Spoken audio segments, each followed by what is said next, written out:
for joining us on our special TV report on Gladiators track with Akon. Today on the focus is Nigachem Nigeria Limited, which promises to be very educative, incisive. Stay tuned.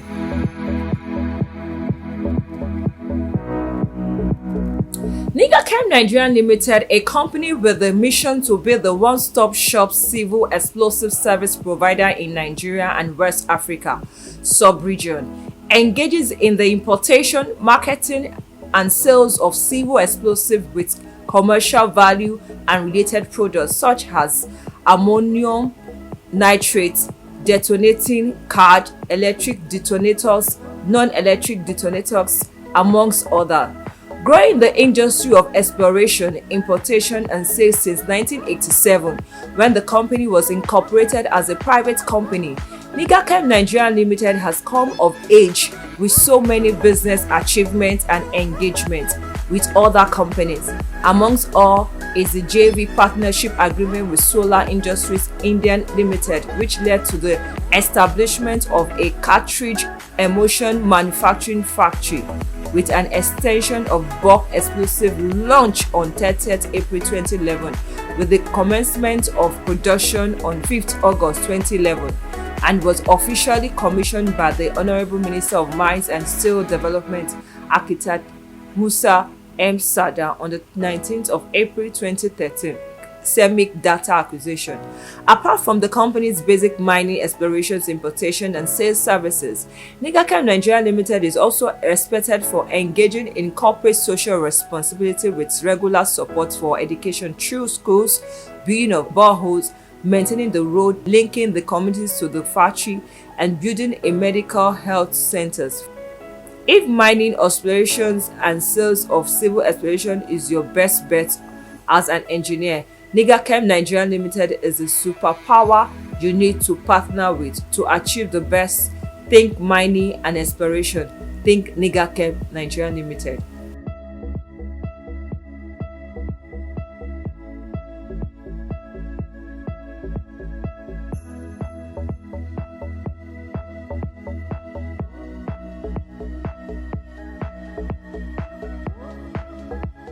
You know, the world is interrelated, and what affects one place has a chain reaction. So definitely it affected us. Some industries, like the tourist industries, were completely down. You know, some were down to two. In fact, hotels were locked at some point in time. And definitely it affected us. The only unfortunate thing we can say is that it wasn't as bad as some industries like the luxury or tourism, but it definitely affected us. Lessons to be learned.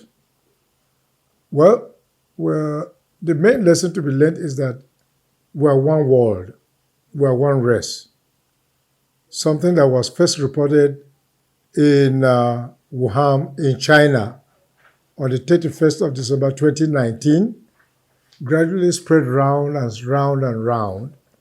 And I think in Nigeria, we started hearing about it about mid-February. And by the last week of February 2020, we were on lockdown. So the key lesson to be learned is humanity is one.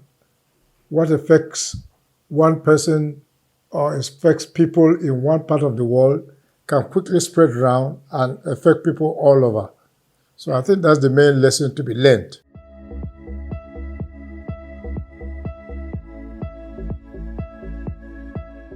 I think it is very well accepted. Certainly we in Nigachem we've adjusted very well to that. And in fact, it provides a lot of advantages. Nigachem, we have our directors spread from Benue, Abuja, India, because we're a partnership. And in the past, all the directors had to come here anytime we needed to do a board meeting. But quite frankly now, we have no need. Our directors in Abuja will just sit and link up. And the Macaulay directors will sit and link up. And we find it very convenient. I mean, it's very convenient. It's not giving you 100% of a physical meeting, but for the effort, you're spending much less effort and you are getting 90% of a physical meeting. So I think it is very convenient, yes.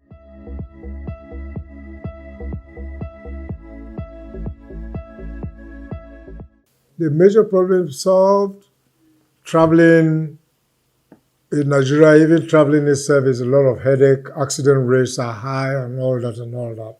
So it does solve, it does solve. It minimizes risk of traveling, and to an extent, it's a way forward because I think the world definitely will be exploring. There were Zoom arrangements being made, and I'm sure the world will be looking at even better ways of conducting meeting in a digital manner. So I think it's something that we have to start expecting to come up in the future.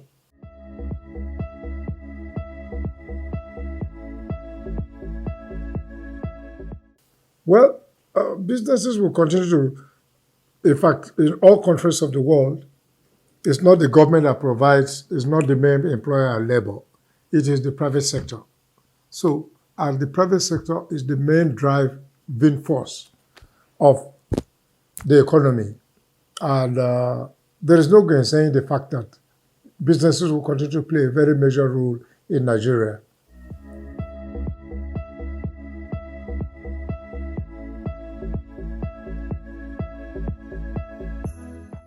I think it is very feasible. It is. It's something that should be looked at. When we had a COVID-19 in our company, for better part of 2 months, we didn't come to work. We just communicated and whatever.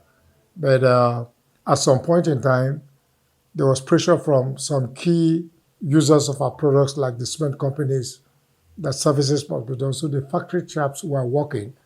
People were at home, and we communicated, and things worked. But raw materials came from the port, the factory operated, but we didn't come in the head office here for the better part of 2 months. So it's very visible, it's very feasible. And I think something in some countries in the world, like the US, like salespeople work from the house. Even in UK, when I was in UK studying and I was attached to ICI, salespeople work from the house. You have their head office and you have people with their areas, and they work from their houses. They will just come to head office once in a while. So it's a very feasible option. It's something should be looked at and explored.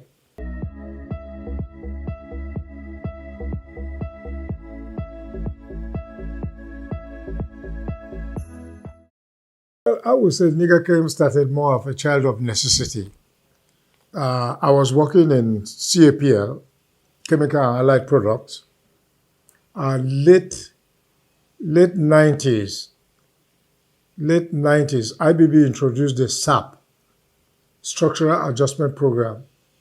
CAPL is a partnership of ICI in the UK and Nigerians.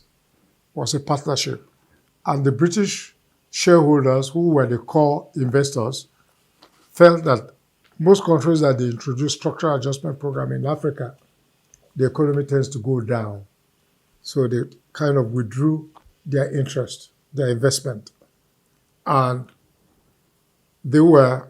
I started the explosives department in Chemical and Allied Products because when I was in UK, I ran into the people in ICI, and from there was a relationship and kind of started. So when they withdrew their interest, the explosives was a little bit too technical for Nigerians to manage. So a lot of us were compelled to leave. I and my staff were compelled to leave. So it's more of a child of necessity. So we just started with the small savings we made during our working career. And you can't believe our first consignment was ammonium nitrate, 3 containers of ammonium nitrate that we ordered, and it came, and I put in my garage, and I sold it from there. Alhaji Yusuf, that is my sales director today, was my number 2. I was the head of department in CAPL. So all of us left, even almost all the staff of the Department of Explosives left because of that necessity. So it wasn't a planned thing, more of a child of necessity. So we just handled it the way it came. And my first consignment came in 1992. 3 containers, like I said. I will put it in the garage, we sold it, we turned over. The next consignment was 5 containers. We got a little warehouse in the Keja somewhere, Cafe Street somewhere, and we put it there. And the next consignment came, and then we've got a bigger warehouse, and therefore. So that's the story. That's the starting point. And today we're manufacturing. So you have to start somewhere.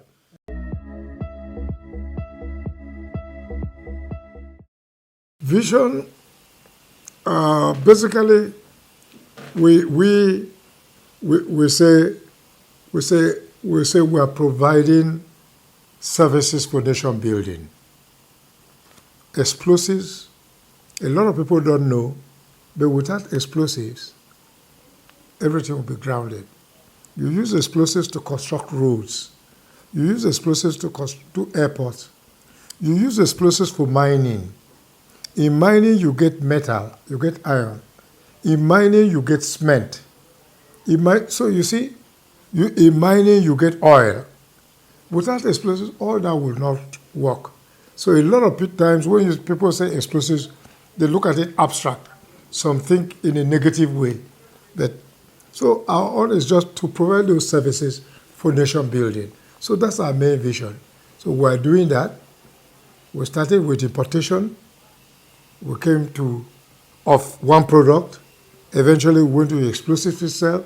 Today we are manufacturing. We are even manufacturing accessories, detonators, not just explosives. We are manufacturing explosives for seismic. So we are manufacturing all the ranges of explosives. We don't need to to import any explosives. We are manufacturing a series of accessories. So we have everything. So the visions keep expanding, keep expanding. We're looking at export market. We started our first export 18 months back. Last year, we did 4 or 5 exports to neighboring countries, Niger, Ghana, and Liberia. And we're expecting that because the technology we have, there are only two manufacturing explosive companies in West Africa, and both are in Nigeria. One of them is using a different technology. Ours is an emulsion technology. It's a higher technology. So we can actually even export with emulsion technology, we could even export to Europe. So our vision for now is we're targeting West Africa.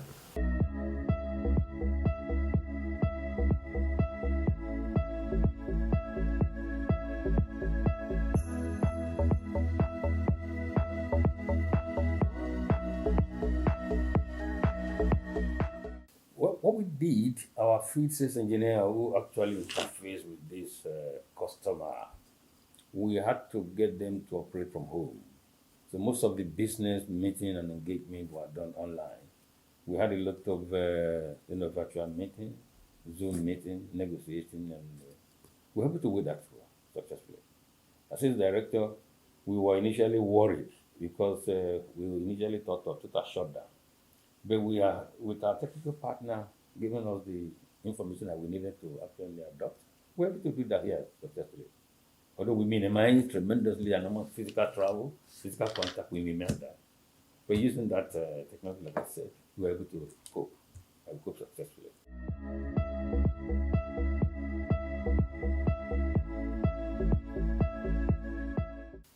Looking at the scenario, our business area is highly security related and is highly regulated. Even though the explosive business is under the purview of the Federal Ministry of Mines and State Development, but from the regulatory aspect, it has to actually dovetail into security consideration. When the ministry issues permit, we cannot still release explosives to our end users. It has to be authenticated and authorized by the National Security Advisor's Office.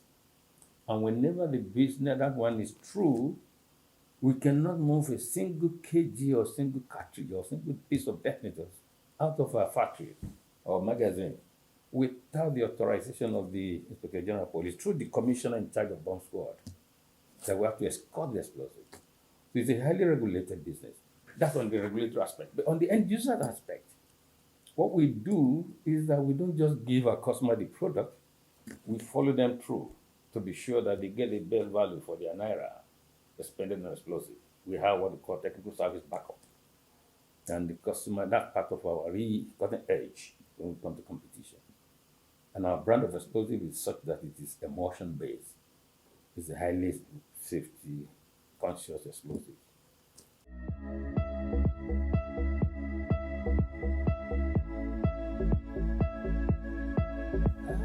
The core value of Niger came here is number one, there's in high integrity. Our product is ISO compliance. So all our personal procedure and processes are so compliant in that. So our human, element of the company is such that there is mutual respect, there's love among us, there's integrity, there's transparency, and efficiency in the way we do our business.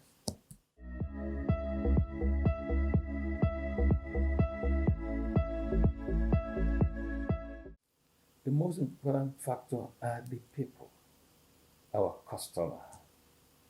Our customer is then our staff. The welfare of our staff is paramount in the mind of our chairman, and he followed that consciously.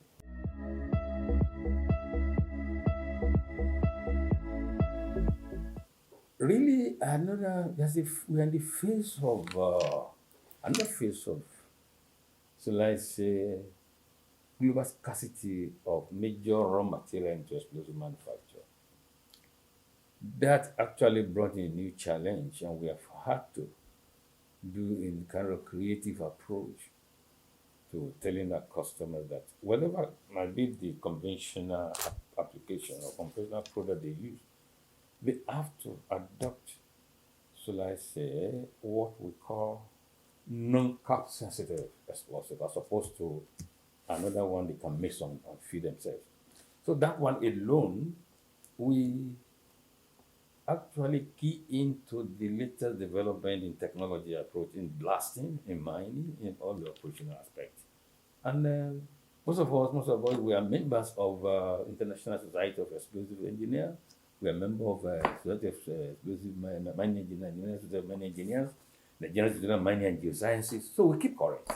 All those ideas we get from here and there, we make sure we put it to play in our company here.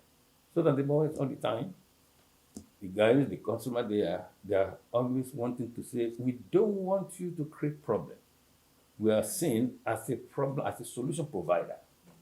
Providing solution is another edge for us.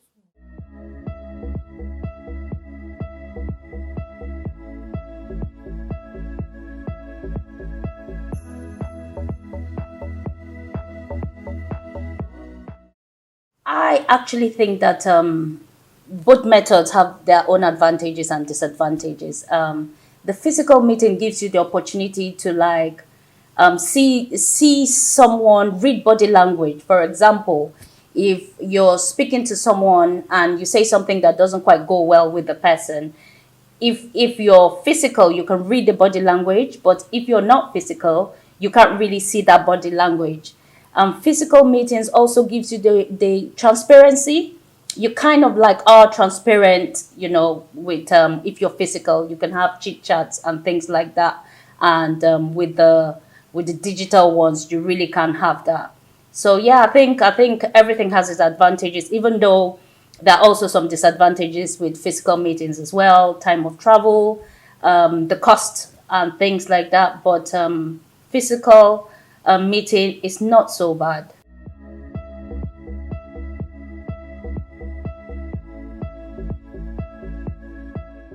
I think for me, the major problem digital transition will solve is between the cost and the time, either the time value of money or the money value of time. So the cost to travel, especially after the pandemic, has been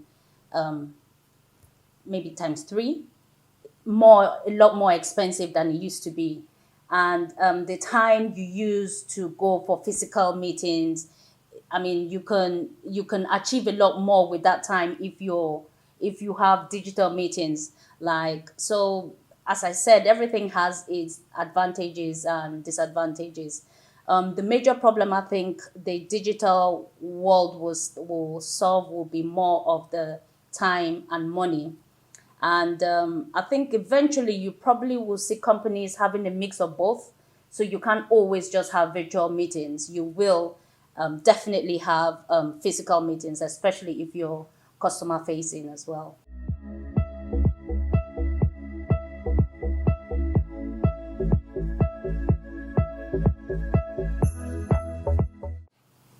In terms of digitalization, I think the future of businesses in Nigeria will still be a mix. I think it will be a mix of both. It can, you see, when we had the electronic age, we thought that we would do away with the paper. We thought everything would be electronically and we are not going to have any papers. But you see that you still have papers, you still work with paper. So I think it's going to be about the same thing. You have a situation where you must have physical meetings. You also have situations where you have digital meetings, save time, save cost.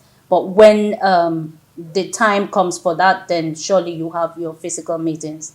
For us, we did experiment. We had a period where we asked people to work from home. Transition is slow, like with everything. Change comes very slowly. Human beings, we don't really like to change. So we did try it. We asked some of our workers to work from home. There were quite a lot of complaints. They wanted to be at work because they didn't just feel like they're working, especially for the mid-level to junior level management. But eventually, some of them are able to cope with it. So we are keen into it. We have virtual meetings. The staying at home and working from home, not very much accepted yet, but gradually, I'm sure we'll have a good mix for the organization.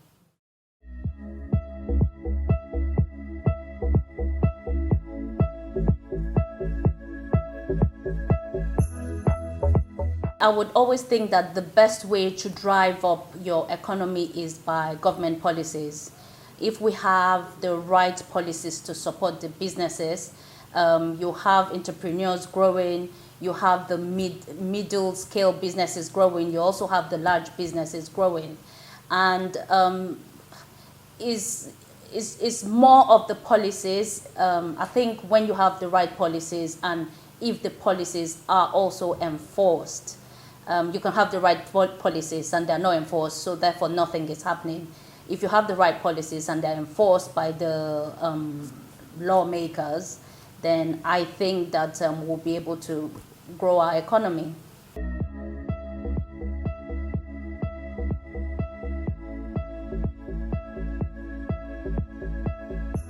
Nigakem was actually founded by engineer S.A. Gasara, who happens to be my dad.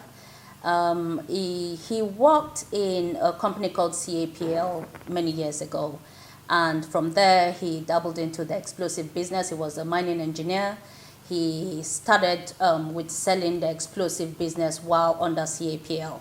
And in 1987, he left and started floating his own company. I remember when we were much younger, he would bring in ammonium nitrate and store it. And from that time till I think 2010, the business grew to such an extent that we had external investors who were interested in Nigakem. With that, it's easy to overcome some challenges because they're extremely experienced. We have experienced people in mining, we have experienced people in sales, we have experienced people in marketing. So I think having also the good breed of employees also help to keep the company progressive.